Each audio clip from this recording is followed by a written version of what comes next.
Rains or it never really stops pouring, does it? Particularly if you are a member of the British monarchy.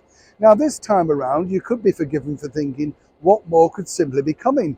Well, allegedly, according to a well-placed source, offers are already circulating for a brand new book. That's right, another book. Right. As ever, let me explain. Hi, good morning. Neil Sean here. Nice to see you. Welcome, one and all, brand new subscribers. Yes, we're in the holiday period over here. And somebody was saying to me, is it a bit quieter now in London? Well, what I would say to you is it's nice to see the city so busy, because we've got a lot of young people going around the museums and stuff like that. And even if you can't afford, there's a lot of free museums, by the way, if you come into London. But if you can't afford all the big tourist attractions, sometimes it's just nice to sit by the fountains, in Trafalgar Square. Costs nothing, and sometimes even have free screens of big events up. So always look out for the freebies. You know me, never like to prize up in that wallet, Not in this cost of living crisis, do you? Back as ever, though, to your breaking royal story of the day. This story really all centres upon the fact that some people might say a particular individual who worked very closely for the British monarchy has now been, well, shall we say, badly treated. This is all to do with over a year ago now, the Sunday Times newspaper ran this particular expose about, some people say, the closest confidant of His Majesty the King for some time, Michael Fawcett. Now, Mr. Fawcett really was instrumental in looking after the King on so many levels. Can I just clear up these stories as well, by the way? Apparently he was the man that used to squeeze the toothpaste on the King's toothbrush. Just nonsense. He told me that himself. I mean, I don't know where they get these things from, but of course it makes a good story. Simply doesn't happen.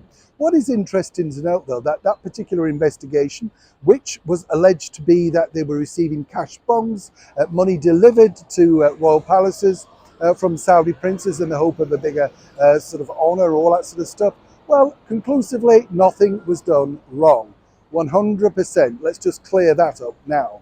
What is interesting, though, is obviously because Mr. Fawcett also was cleared of this misdemeanour, many people are saying, well, now could he not return back to royal life? I mean, after all, his own life has been put on hold. But here's the dilemma. As many people will have noted, there is somebody else now really stepping into the shoes of Mr. Fawcett's role. That's right, Johnny Thompson. Major Johnny, as he's fondly known. I know his full title, but that's the sort of nickname, the moniker that many people have given him. A lot of people pointed out as well, they'd never seen Johnny without his sort of full military stuff on, and they spotted him in a suit the other day in the footage we ran.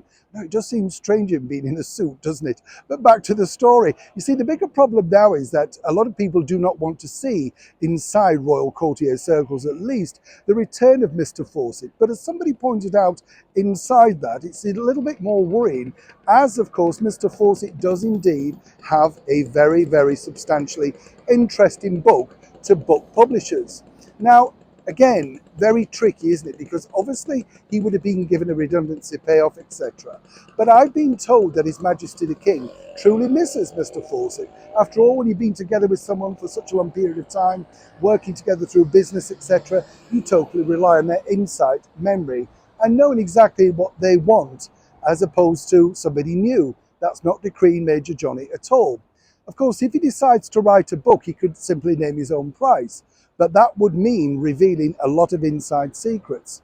And I've been told so far that Mr. Fawcett is reluctant to go down that particular route. But as one source pointed out, for how long will that remain?